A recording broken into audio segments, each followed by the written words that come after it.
Welcome to The Explainer. Today, we are pulling back the curtain on one of the most talked about stories out there, the unredacted Jeffrey Epstein files. After years and years of fighting for access, members of Congress finally got a look inside. And what they found, well, it was both more revealing and somehow even more frustrating than anyone expected. Okay, so let's just dive right into the heart of it, because this is the one question that has been driving this entire thing. For so long, we've all wondered what, and more importantly, who is being protected by all those blacked out lines.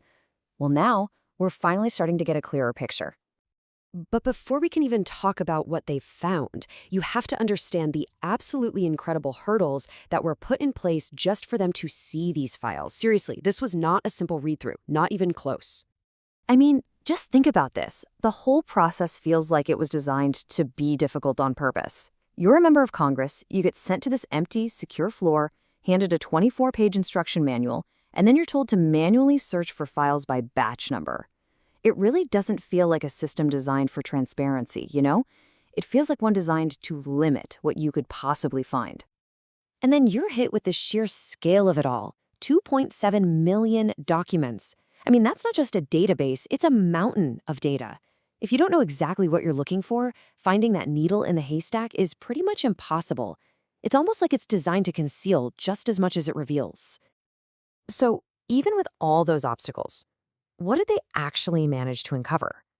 Well, what they saw paints a picture that is, frankly, far more disturbing and way more widespread than I think many people even imagined.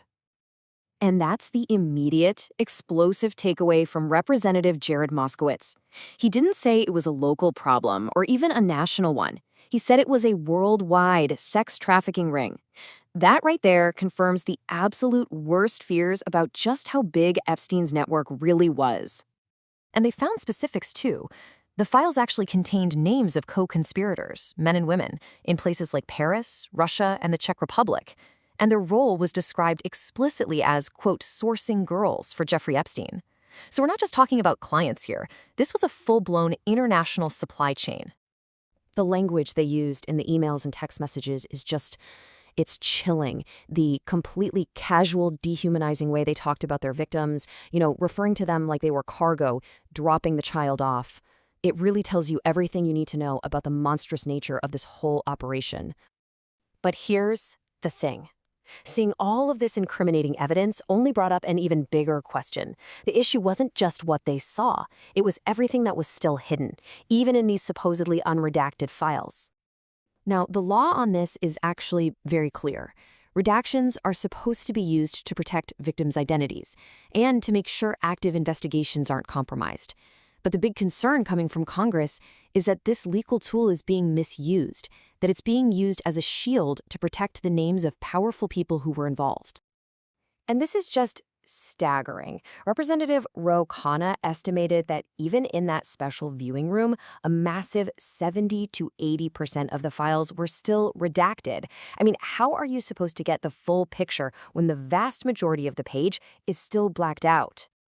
So you have to ask, where did all these reductions come from?